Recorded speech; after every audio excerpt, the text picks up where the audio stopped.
You have no idea how great it is to be back in South Carolina. Great to be with you all tonight. All of you be here tonight. I hope you love me as much as I love you guys. I've been coming here a long time. When I die, I want to be reborn in Charleston, actually. I like the low country, you know what I mean? Look, thank you. Please sit down if you have a seat. Thank you. I'm Jill Biden's husband, and I work for Cedric Richmond. And David Mack is taking me to school. Well, look, I know some of the other senators came over. They came up to see me. They're in session right now, and I thank them for making the effort. There's so many people here for me to say thank you. So I just spoke to our folks up in New Hampshire, and they did a good job. But I want to tell you, the people of Nevada are watching, and I want to make it clear we praise their diversity as a state, and I'm going to be out there seeing them very soon. Tonight, though, we just heard from the first 2 of 50 states. 2 of them. Not all the nation, not half the nation, not a quarter of the nation, not 10%. 2. Now, where I come from, that's the opening bell, not the closing bell. And the fight to end Donald Trump's presidency is just beginning.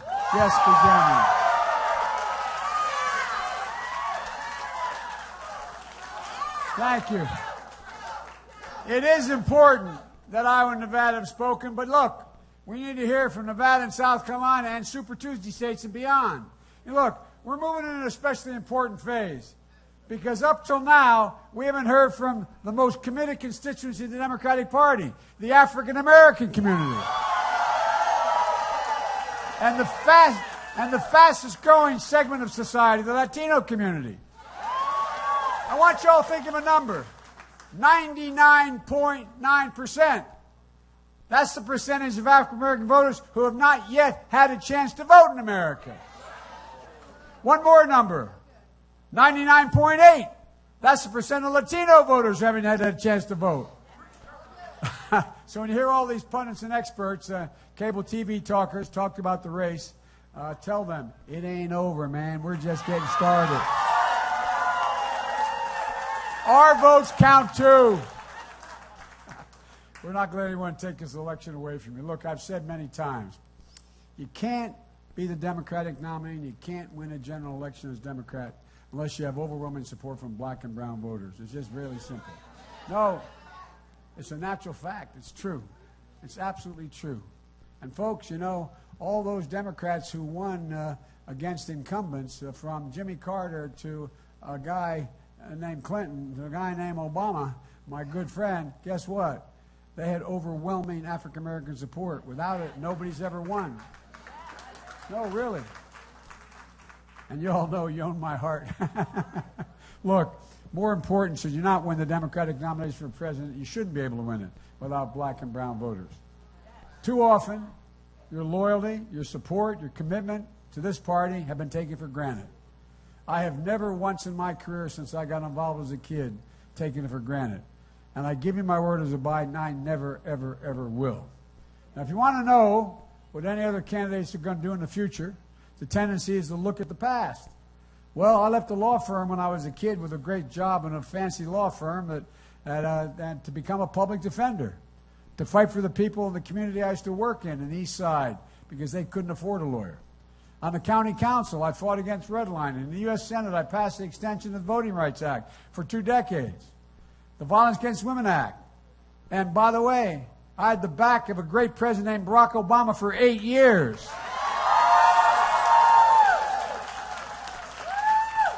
And by the way, we increased access to capital for African American entrepreneurs. Let's get something straight. Given a chance, they do just as well as anybody else, and quite frankly, better, and they build neighborhoods. They build all communities. Barack and I were able to reduce the federal population, and speaking HBCUs, I got $70 billion coming to HBCUs. Not a joke. and minority universities. Look, we saved the automobile industry. We passed Obamacare. We stopped insurance companies from discriminating against people with pre-existing conditions. And on top of all of that, we built an economy that Trump is bragging about.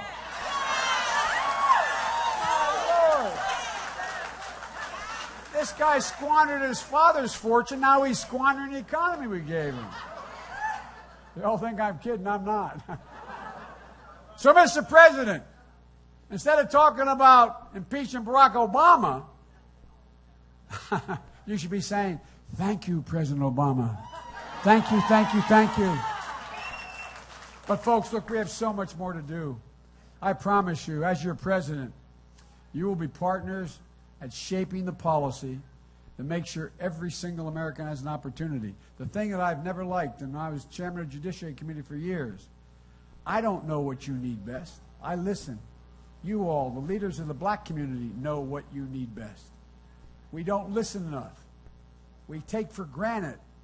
You know what you need. You know what your families need. And I've never not listened to you. First, we need to defend and build on Obamacare. Trump wants to get rid of it. Even some of the folks in my own outfit in the primary want to take it away. But I'll never let that happen. Folks, I was proud to serve as President Obama's vice president for 8 years with the honor of my life. And he's become a close personal friend. The whole family has been. Matter of fact, our granddaughters and his daughters are best buddies. They went to school together for 12 years in the same small class. Well, actually 10 years. But they're still hanging out with one another, even though they go to different schools. Where are you? I'm up at Michigan State. I'm up at the University of Michigan. What are you doing there? I came up to see my, Anyway. All I know is I get to pay for the plane ticket. Anyway. But I was never prouder than the day that we passed Obamacare. And here's what we're going to do. We're going to expand that. We're going to eliminate, we're going to get rid of all the executive orders that had curtailed it. We're going to increase funding into research for finding cures. Too many of our families are dealing with cancer, diabetes, African Americans, maternal health disparities. Look at them. In the United States of America, today, there's an incredible disparity. It's sinful. It's sinful. It's an indictment of the entire system. And by the way, you all know education is a great equalizer. We need to treat it that way. Every child has the same capacity when they're born. Every one of them have the same capacity. Every child deserves a great education, no matter what your zip code or your income level. And I put my money where my mouth is. We're going to triple Title I funding to give our teachers the pay raise they need. Make sure every three. By the way, we're losing. We already are 115,000 teachers short. By 2025, you're going to be 250,000 short. And who's going to get shortchanged? The people that you darn right they are. And look, we're going to give every teacher a pay raise. And then to do that, we're going to continue the criminal justice reform that President Obama and I started. We're going to end all private prisons. And no more jail time for addiction. You go into mandatory treatment. Build more treatment facilities, not prison systems. And make sure marijuana convictions, their entire record is expunged. So when asked by a job application, have you ever been arrested? You'll be able to say legally, no, I have not. Folks, let's think about this. There's so much. And by the way, all these states that are out there legalizing marijuana and legalizing medical use of it, we should take a big chunk of those profits and put them into prison reform and treatment. Treatment. Look, and just as important, we have to be a country of second chances, for God's sake. No, think about it. We all talk about second chances. What do? Someone gets out of prison or gets out of a tough spot, and we say, you're denied all the things that can help you. From returning to your communities, we're going to give you $25 and a bus ticket. You end up under a bridge. We need to eliminate all those barriers to success. We've got to make sure all the collateral consequences are eliminated. Look, people coming out of prison, people coming back from serving their time, people coming back out of recovery, they should be able to get Pell Grants. They should be able to get housing. They should be able to get all the things that give them a chance. And while they're there, we should be teaching them skills. It makes no sense. It makes no sense to keep it a penal system. Look, we're a great country, and we have great people. We have the greatest workers in the world. But you should be paid like we're the greatest workers in the world. The background I come from, not dissimilar, except he's in Louisiana, I was in Pennsylvania, in Scranton. We have too many families working their tails off just to make ends meet. Too many people I know did what my dad did, and you know them now, here in South Carolina, who made what I call that longest walk up a short flight of stairs to tell their son or daughters, honey, sorry, we can't live here anymore. Daddy, Mommy doesn't have a job. You're going to go home and live with Grandpa for a while, but I'm going to make it. We're going to be able to do it. And I'll come back, and I'll make sure when I'm able to get a place, we'll bring you all together again. People are having trouble keeping the roofs over their heads. When my dad walked up those stairs, I remember it's 2446 North Washington Avenue. I'm doing it in Scranton. I was in 3rd grade. And he looked at me and he said, I promise you it's going to be all right. He believed it was. He believed it. And he was right, because then if you took a shot, you got a chance. You're able to do it. Today, think of all the people who can't look at their kids and say, we're going to be able to do it, because the deck is stacked the way it is today. I mean, it really genuinely is. We have we have over 50% of all the people who are working class or middle class think their children will never achieve the same standing they had. What a god-awful conflict. You know, just makes me mad. Look, we're going to invest in our families and our communities. We're going to invest in roads and bridges, broadband, water systems, school buildings, rural infrastructure. We're going to invest in Jim Clyburn's 10, 20, 30 plan to get finally to those areas that were been left behind, the bulk of what needs to be done.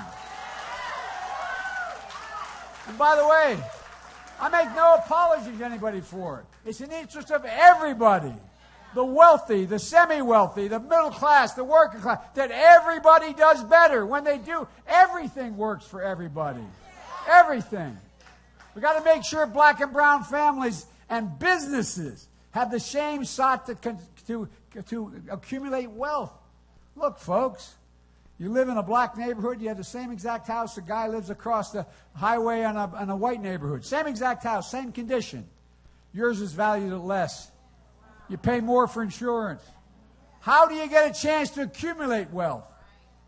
Well, I tell you what, that's not how you're going to fulfill the dreams. I really mean it. You know, we're not going to invest in these tax cuts for the wealthy and corporations.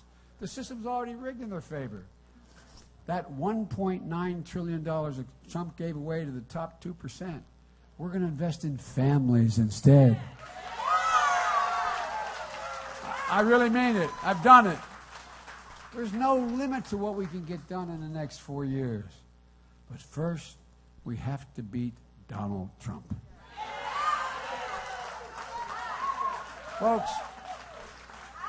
Folks, I believe I said it when those folks came out of those fields carrying those torches. I never thought I'd see it. When those folks came out of those fields in Charlottesville. Close your eyes and remember what you saw on television. Coming out of those fields, their veins bulging, screeching hate, carrying Nazi banners, accompanied by the Ku Klux Klan. They heard chanting the same anti-Semitic bile that was chanted in the streets of Germany in the 30s. Literally the exact same. Exact same. That's the day Jill and I knew, and quite frankly, my grandchildren knew. We had no choice but to run. Because this president is breathing hate into these groups. I thought when I was waiting in Wilmington, Delaware, for a black man to come 28 miles from Philadelphia to pick me up on a train to take me 127 miles to Washington, D.C., we'd finally turned a corner. But what I learned is, I'd been deeply involved all my life, but I learned hate doesn't ever go away. It just hides. It just hides. And folks, this president has done nothing but breathe oxygen into that hate and bring them out from under the rocks. At his beloved rallies, he spreads the message of prejudice and division. In the White House, he welcomes the NRA and the gun manufacturers in while our kids are being gunned down on the streets and the corners in our schools. No, really think about how depraved that is right now. Across this nation, he has 35 states suppressing the vote primarily to keep black folks and brown folks from voting, but keep anybody from voting. Enough is enough is enough. It has to stop. Look, folks, I spent my whole life fighting for civil rights, voting rights, social justice, economic justice. And that's what I'll do when I'm your president. This day, 30 years ago, Nelson Mandela walked out of prison and entered into discussions about apartheid. I had the great honor of meeting him. I had the great honor of being arrested with our UN ambassador on the streets of Soweto trying to get to see him on Robbins Island. When he came to the United States, when he came to the White House, to the Senate, I was chairman of the committee, and he walked in, and most incredible thing I've ever felt in my life. He walked across in that private room with the big table we have in the executive room, and he walked over, and I said, Mr. President, he leaned, and I said, thank you. Thank you for trying to come and see me. This is the most Christ-like guy I ever met. He's an incredible man. Imagine what it would have been had anybody else come back. He kept, everybody expected, any other leader would have generated bloodshed. There would have been chaos. But what did he do? He's the example that I think we have to look at. You know, when they asked me, am I going to hold a grudge with Trump, what he's trying to do to my only living son, to going after me with lies and all the rest? Well, you know, what I said is, it's not about me and my son. That makes me angry. But presidents can't just fight. They got to heal. We got to heal this country. And we have to do it with the same kind of courage and conviction. And by the way, I'm no Nelson Mandela. I'm not making that comparison. But his heart. All you ministers know what I'm talking about. It's not enough just to fight. We got to heal. And the country so desperately needs it. Folks, that's the kind of courage and conviction we need to end the Trump era and move this nation forward to a more perfect union. I know this is going to be the fight of my life. But as the old song goes, Lord, don't move my mountain. Give me the ability to climb. I can't do it alone. I need your help to climb that mountain. And together we're going to beat Donald Trump so we can chip in and support those who listen to this. Chip in and support our campaign. Text Joe I got to get this right. Joe to 30330. All right, let's get to work. Thank you. May God bless you all, and may God protect our troops.